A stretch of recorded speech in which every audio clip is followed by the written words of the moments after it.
Bom dia, A paz. hoje é dia 28 de julho de 2025, segunda-feira, aqui em São Paulo, depois da madrugada com muito vento e o início do dia com chuva, o tempo está começando a querer esboçar uma abertura. Estamos com 16 para 17 graus, está meio gelado e a gente pede para os nossos irmãos que estão mais para o litoral e para o sul tomarem cuidado aí com esse novo ciclone que está por aí no mar, trazendo essas rajadas de vento forte, né, que todo mundo está falando, inclusive para o litoral norte aqui de São Paulo, né, que a gente acompanha. Então, tomar cuidado, né, ter atenção. É sempre bom alertar.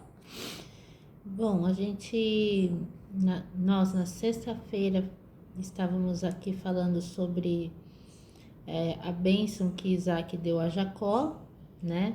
O conflito dele com Esaú, porque Jacó passou na frente. E o capítulo 28 continua a falar um pouco da história de Esaú e Jacó, né? Porque é uma história longa. Então, É uma história longa que vem até hoje. então ele diz assim: Então Isaac chamou Jacó e o abençoou, e lhe deu a seguinte ordem, né? Porque já que ele tinha pego a bênção, então que faça a coisa correta. A partir de então. Então Isaac falou: Não case com nenhuma moça daqui de Canaã. Mesma preocupação de Abraão com Isaac, né? Apronte-se e vá para a Mesopotâmia, fique na casa do seu avô Betuel, né? Que era pai de Rebeca. E case com uma das filhas do seu tio Labão, que o Deus Todo-Poderoso o abençoe, né? E lhe dê muitos descendentes para que de você saiam muitas nações. Que ele abençoe você e os seus descendentes, como abençoou Abraão, para que sejam donos desta terra onde você tem vivido como estrangeiro, terra que Deus deu a Abraão, né? A gente já falou disso lá no capítulo 17. Foi assim que Isaac mandou que Jacó fosse morar na Mesopotâmia, na casa de Labão, que era filho de Betuel, o arameu, e irmão de Rebeca, a mãe de Esaú e de Jacó. Então aí tem uma diferença, porque Abraão não deixou Isaac ir para a Mesopotâmia buscar a sua esposa. Ele mandou um servo buscar a esposa, né? Então aqui tem essa diferença. Mas tinha a treta e também o pedido da mãe dos dois, para que não houvesse conflito e um não quisesse matar o outro. Então, esse era um contexto e o outro contexto é que o tempo já tinha passado e, eventualmente, o medo que Abraão tinha de perder as terras já não existia mais. Esaú casa com uma filha de Ismael, né? Então, Jacó foi lá para a Mesopotâmia, né? Mas Esaú ficou sabendo que Isaac havia abençoado Jacó e o havia mandado para a Mesopotâmia, a fim de casar ali. Também soube que quando o pai o havia abençoado, tinha mandado que não casasse com nenhuma mulher do país de Canaã. E ficou sabendo que, obedecendo ao pai e à mãe, Jacó havia ido para a Mesopotâmia. Então Esaú compreendeu que seu pai não via com bons olhos as mulheres de Canaã. Por isso foi até a casa de Ismael, filho de Abraão, e casou com Maalate, filha de Ismael e irmã de Nebaiote. O sonho de Jacó com Betel. Então Jacó saiu de Berseba a fim de ir para Harã. De tardinha ele chegou a um lugar sagrado e passou a noite ali. Pegou uma pedra daquele lugar para servir como travesseiro e se deitou ali mesmo para dormir. Então Jacó sonhou. Ele viu uma escada que ia da terra até o céu e os anjos de Deus subiam e desciam por ela. Tem uma referência disso lá no Evangelho de João, capítulo 1, versículo 51.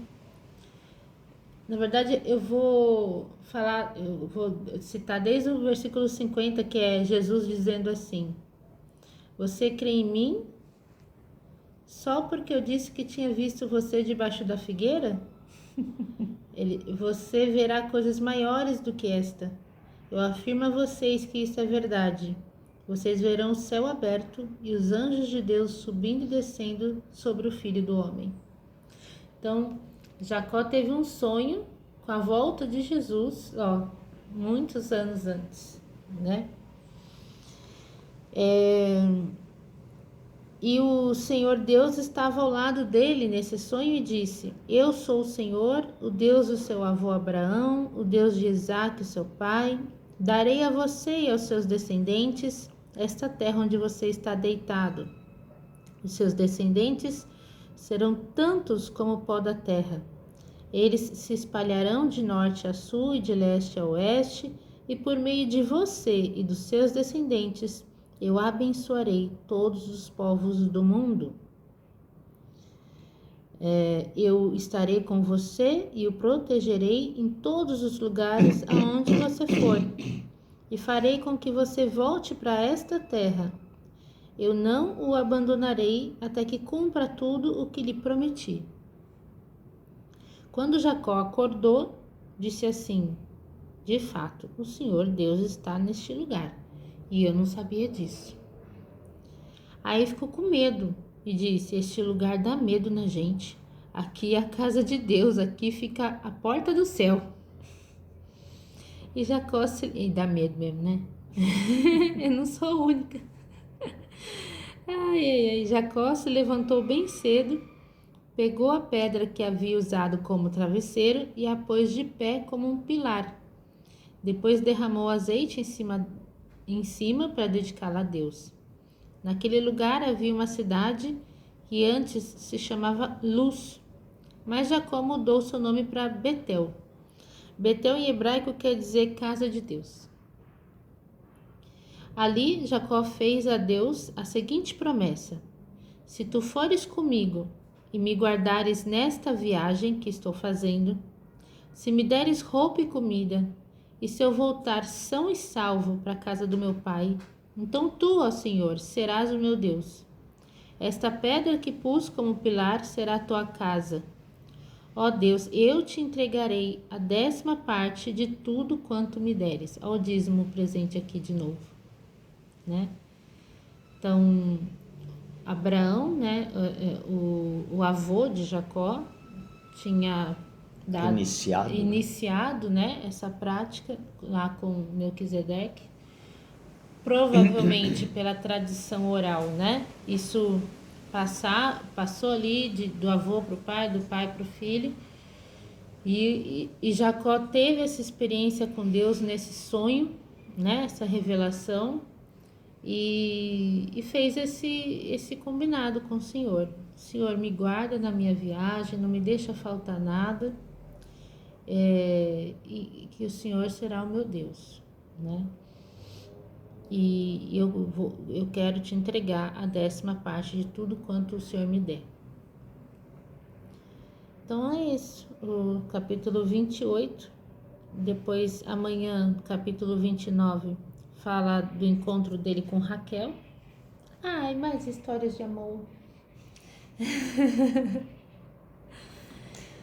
E Raquel, outra Raquel, né? E bem isso. O que saltou aos meus olhos aqui foi essa escada, né? Que ia da terra até o céu, e os anjos de Deus subiam e desciam por ela no sonho de Jacó. Então, já Deus falando para ele, né, que da descendência de Jacó chegaria aquele, né, que seria o personagem principal dessa cena. Então, foi da descendência de Jacó, que depois chegou lá em Davi, de Davi Jesus, né? E no Evangelho de João a gente tem essa fala de Jesus afirmando o que vai acontecer quando ele voltar.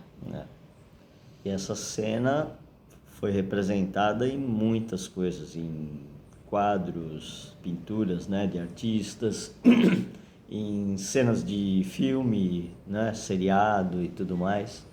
Então ela é bem representativa, como dito lá no Evangelho de João, a porta do céu. E como o próprio Jacó disse, né? Mas é lógico que a gente sabe que isso é uma visão minimalista, né? Da nossa pequena inteligência, porque Deus abre e fecha portas onde Ele quiser, né? Então ali seria só mais uma, né? O que a gente precisa ter consciência é que os sonhos são alertas, que sim, estava sendo firmado uma aliança, né? E que apesar de tudo, todas as histórias passadas desde o avô até Jacó, né, estavam sendo confirmadas pelo sonho, mas que nós, como seres humanos, precisamos de confirmações, e ali Jacó não foi diferente. Ele falou, se o senhor fizer isso, aquilo e não sei o que, não deixar faltar comida e proteger e tal, aí o senhor vai ser o meu Deus, né? Como se ele já não fosse, né? Estava fazendo aquilo tudo, aquela proteção toda, essa bagunça toda ali na família entre irmãos, se não fosse algo que já estava escrito, né? Então, basicamente, segue o script de tudo que está escrito desde o início. E para aqueles que eventualmente não creem, vocês são coadjuvantes e estão participando desse contexto todo bíblico que está escrito até o final, mesmo não querendo participar, como muitos que estão ali num filme só andando na calçada enquanto os super-heróis estão lá brigando e tudo está acontecendo, as perseguições de carro com polícia e bandido de mocinho e tal, e aquelas pessoas que estão só andando, lendo jornal, tomando um cafezinho e tal. Figurantes, Vocês são aqueles figurantes que não acreditam, continuam vivendo como nos tempos de Noé, né? Mas é isso, os filhos estão aqui, mundo afora, e são muitos, querendo fazer parte disso e não sabendo como, porque Deus é Deus. Ele avisa a hora que ele sabe que está no tempo certo. Então a gente faz só a nossa parte de trazer a luz da palavra. Agradecemos aqueles que nos acompanham sempre, mas a gente está aqui junto, todos aprendendo, e Deus está ali tentando nos acalmar na nossa euforia de querer resolver as coisas do nosso jeito imediatamente. Então é isso, né? A reflexão que fica é essa, né? Tudo no tempo dele. Tem algo para reflexão, outra questão para reflexão no Novo Testamento, né? Depois da ressurreição de Cristo, ficou muito claro que ao invés de cultuarmos a Deus num templo físico, que a casa de Deus era um lugar físico, era um material, lugar, né? Na verdade, o templo de Deus, né, somos nós. A casa de Deus somos nós. Então aqui, quando ele fala Betel em hebraico quer dizer a casa de Deus, né? Vamos trazer isso também para olhos espirituais, Uhum. que é: eu sou a casa de Deus. O quanto isso é sério, o quanto isso implica em cuidarmos muito bem da casa de Deus, do ponto de vista físico, emocional, espiritual, né? Deixar tudo sempre bem arrumado, porque ele fala assim, ó, no versículo 17: esse lugar dá medo na gente. Aqui é a casa de Deus, aqui fica a porta do céu. Então, onde que está a porta do céu na casa de Deus? É o nosso coração. À medida que a gente entrega o nosso coração quebrantado para o Senhor, né? E Ele nos prometeu tirar o coração de pedra e nos dar um coração de carne, né? Nos fazer nascer de novo. É essa transformação, é essa jornada de santificação que o Espírito Santo nos promove que abre a porta do céu para nós.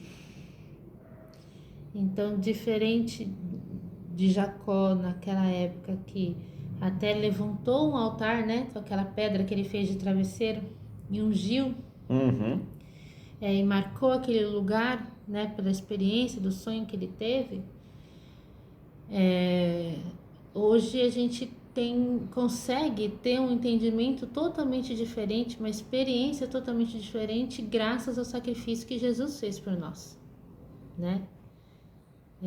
De escancarar as portas do céu para nós, de rasgar o véu, da gente ter livre acesso ao Pai através de Jesus.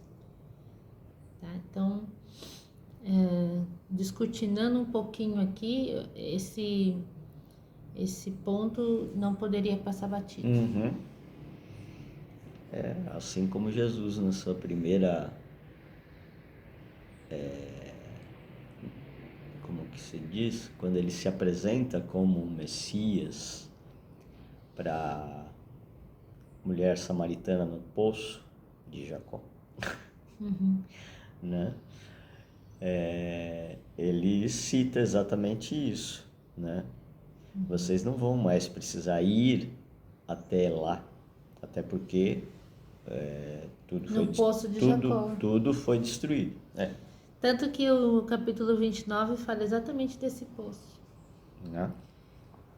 Então, a briga que existia entre Samaritanos né?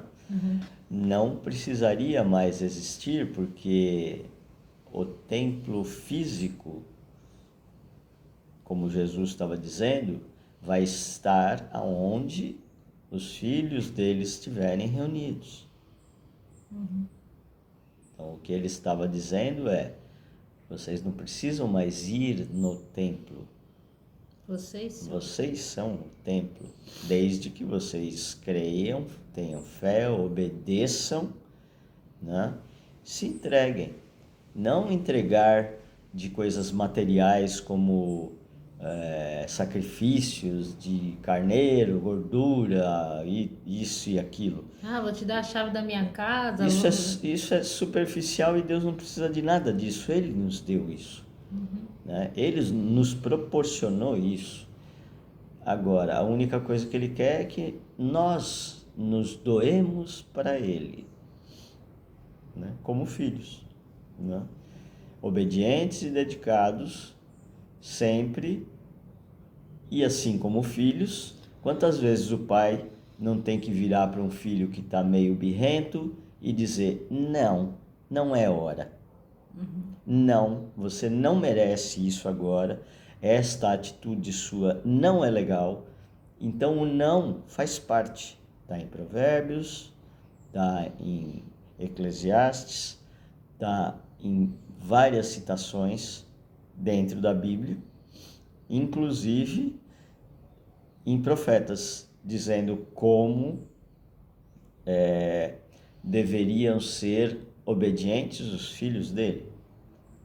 Mas como o povo era desobediente, rebelde e teimoso, por várias vezes houve repreensão, né? mas ele sempre traz o remanescente de volta e cuida, porque o amor dele é incondicional, misericordioso e infinito, né? Tem só para fechar, tem uma passagem que ele nos deu ontem à noite. Nossa, lembrar foi muito bonito. Estava lá em Romanos, capítulo 2. Vamos lá.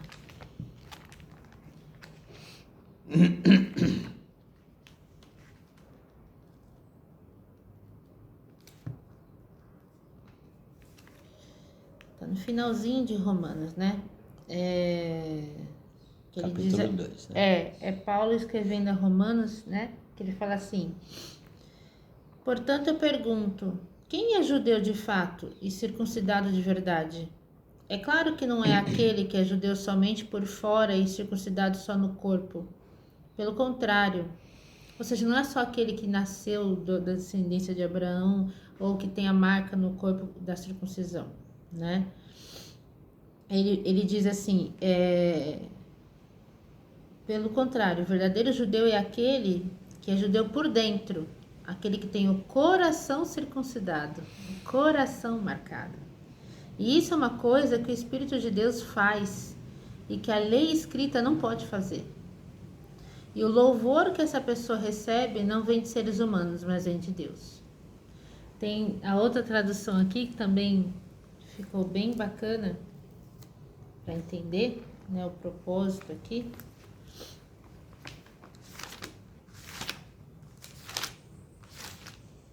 Aqui, Romanos, aqui. Eu até grifei, né? Ele fala, vocês, a partir do versículo 28 do capítulo 2, vocês na realidade não são judeus só porque nasceram de pais judeus ou porque passaram pela cerimônia da circuncisão para serem admitidos no judaísmo. Não. Judeu verdadeiro é qualquer um cujo coração seja reto diante de Deus. Deus não procura aqueles que cortam seu corpo através da circuncisão física, mas procura aqueles cujos corações e mentes foram mudados pelo Espírito e não pela lei escrita. Qualquer um que tiver esse tipo de mudança em sua vida receberá o louvor de Deus e não de homens, né?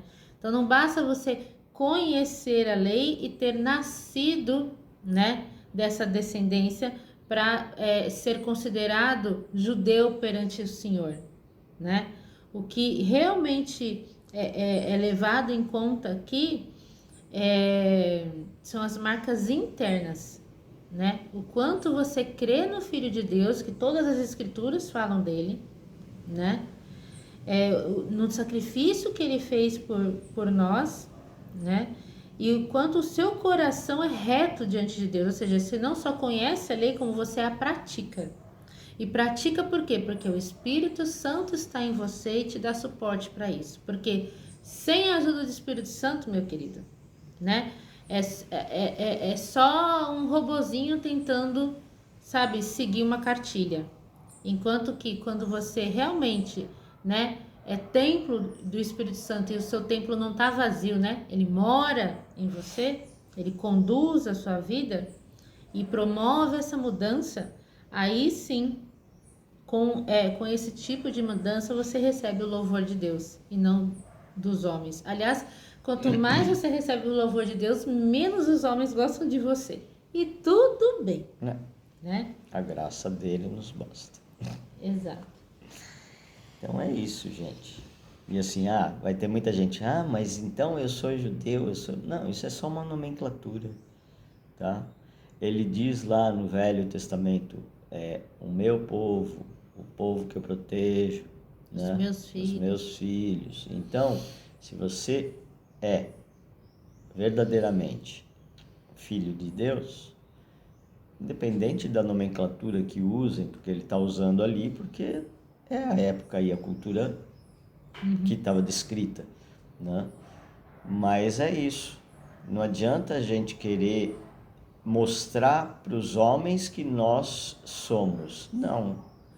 Nunca vamos satisfazer ninguém, até porque opiniões tem aos montes.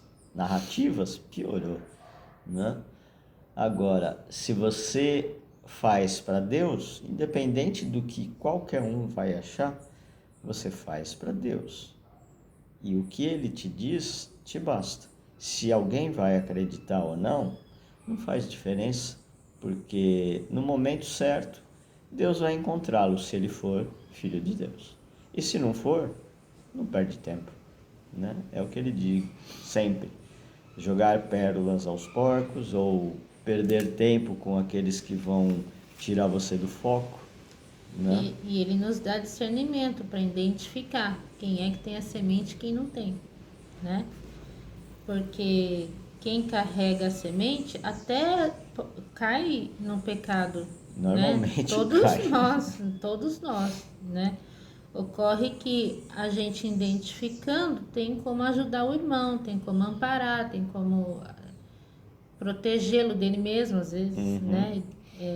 Agora, ele também falou disso com a gente ontem. Ele nos ajuda a discernir o perverso. Isso está muito lá em Provérbios também, né? Capítulo 1, né? Porque se você quer ajudar aquele que não quer ser ajudado porque já tem a essência, né? Ele vai te levar junto com ele para o abismo. Não tem como o perverso, ou seja, aquele que não é filho de Deus, ele é filho do inimigo, se transformar. Entendeu? Ele não tem o elemento para isso. E você dando trela, né? Ou estando próximo, você está se colocando em risco. Entendeu? Aí tem a citação na Bíblia também dizendo: a árvore de fruto doce vai dar fruto doce, a árvore de fruto amargo vai dar fruto amargo. Não tem como uma se reverter para outra. E uma das... Desculpa. Mas é isso. Aí vão dizer, nossa, mas não existe recuperação de uma pessoa? Não estou falando de pessoa. Gente, desce um pouco. Estou dizendo de essência celestial, espírito. Carne é carne e vai continuar sendo carne. E vai ter um início e um fim. Ponto. Essência. E é isso que a gente está tratando. O que preenche a carne, né? Existe quem tem o Espírito Santo, e, né? A semente que Deus deu, e existem as cópias. E o maior engano do mal para as pessoas é fazer elas acreditarem que o mal não existe. Fazer elas acreditarem que elas não vivem numa prisão. Entendeu? Que aqui é tudo fofo, né? E quando você tem essas ilusões de que não estou numa prisão, e também que principalmente a prisão da carne, né? E também não todo mundo é filho de Deus, aí é que você realmente está todo amarrado, né? Todo acorrentado.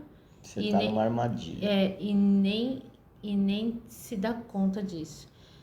Agora, se você carrega a semente do Senhor, tá? É inevitável. Em algum momento ele vai proporcionar situações em que você enxergue isso. Que ele vai te dar clareza, né? Para que você acordar a tempo de entrar nas arcas, né? E ser salvo. Só para finalizar, tem muita gente que vai ficar meio, né? Vai dar nó na pipa. Nó, né? Poxa, mas Esaú e Jacó vêm da mesma mãe e do mesmo pai. Tomando o exemplo, a citação da onde a gente está lendo agora, tá? Voltando para o texto. Como assim? Árvore de fruto bom, de fruto amargo e tal, e as duas vêm do mesmo e... De novo, volta. Não é carne que a gente está falando, é essência. Se a gente vai lá para Gênesis no começo, Caim e Abel, mesma coisa, mas a essência foi corrompida. Tem uma citação que sempre vem na minha mente, que é: nós todos temos a essência celestial e a essência carnal. Qual você vai alimentar? Sabe aquela citação oriental do todos temos o lobo escuro e o lobo claro, né? E aí a gente vai lá para vamos jogar bem para ficção científica, né? Jornada nas Estrelas, não, Guerra nas Estrelas, isso, né? Os Jedis, os pretos e os brancos, a briga eterna entre um lado e outro, né? Isso já foi massivamente usado, mas desde o início só existem dois lados, e não adianta você dizer: eu estou aqui só assistindo. Você já escolheu o seu lado, e o muro vai cair, e você está em cima do muro e vai se estrepuchar E todo. o muro é do inimigo. O muro é de inimigo, porque para Deus não existe muro. Para Deus, ele tem os portais, né? Agora, esta essência que eu estou dizendo é de uma mesma gestação, onde dois filhos nasceram juntos. Deus já estava dizendo: um vai ficar sobre o outro, um vai ser liderado e o outro vai ser bom, a gente vê os termos lá, era um pegando o calcanhar do outro, né? E o mais novo vai liderar sobre o mais velho. Ou seja, os dois nasceram juntos, são gêmeos e tal, mas tem aquele que nasce primeiro, o outro nasce, então já sabe. E na Bíblia está escrito, né? O primeiro que era mais vermelhão e peludo, o outro mais franzino e tal. Para Deus já estava escrito a história. Tanto que ele fala para a mãe, quando ela ora, dizendo: pô, esses dois aqui estão, né, se debatendo lá dentro. Por quê? Porque já vieram com a essência, cada um. Sim. Tudo durante a vida só vai se fortalecendo. E mesmo que você carregue aquilo que é de Deus, né? Que você é filho dele, a história várias vezes deixa claro que você não está livre das ações da carne. Tanto que Jacó enganou, Jacó mentiu, Jacó forçou a barra, Abraão, entendeu? Isaac. E fica parecendo que Esaú é a vítima da história, né? Quando, na verdade, ambos têm essa influência da carne, porém, um tem uma promessa, o outro não tem, né? É importante saber distinguir isso também, sabe? Agora, se você aceita que, tá, se foi Deus que deu isso, deu a bênção e tudo mais, eu, em vez de ficar bravo e querer retrucar sobre tudo isso, negar e tal, aceitar e falar: tá, vou colaborar. Acabou. Acaba os problemas quando você aceita os desígnios de Deus e não fica confrontando e dizendo: não aceito isso. Tá, quem somos nós para não aceitar o que Deus está dizendo que vai ser feito, independente do que a gente acha, né? Então, quando ele diz vai ser assim, putz, eu estava aqui em oração dizendo: pô, Pai, eu não vejo a hora de ver a mudança que o Senhor já prometeu, mas seja feita a sua vontade, né? Se tem que ser desse jeito, se tem que demorar mais tempo, tá ok, a gente está aqui. Mas eu não vou dizer que a minha carne está tranquila, porque o Senhor me conhece, senão eu estaria sendo hipócrita. Mas eu quero ser e continuar sendo obediente ao Senhor. É desse jeito? Vai ser desse jeito. Faça isso? Faço isso. Ele manda. O critério o nosso olhar deve obedecer o critério de que não medir o que a carne faz, porque isso, todos somos vaso, né? Mas o que cada vaso foi destinado a carregar e a cumprir. Porque uma vez que eu tenho, de novo, esse discernimento, né? Isso diminui a chance de ficar julgando, né, os outros pela carne. Né? E como o Ralph falou, e eu respeitar os desígnios do Senhor, porque lá em Apocalipse diz: a humanidade inteira aguarda a revelação dos filhos de Deus, porque uma vez que o número se completar, todos serão beneficiados, entendeu? Quem é e quem não é. Aqueles que quiserem. Porque né? o Senhor ama toda a sua criação. Ama toda a sua criação. Porque Ele é amor. Beleza? Bom, já 36. nos estendemos bastante hoje, né? Um bom início de semana para todos, né? Que as revelações de Deus e a graça de Jesus fluam junto com o Espírito Santo para todos. Amém. Até mais.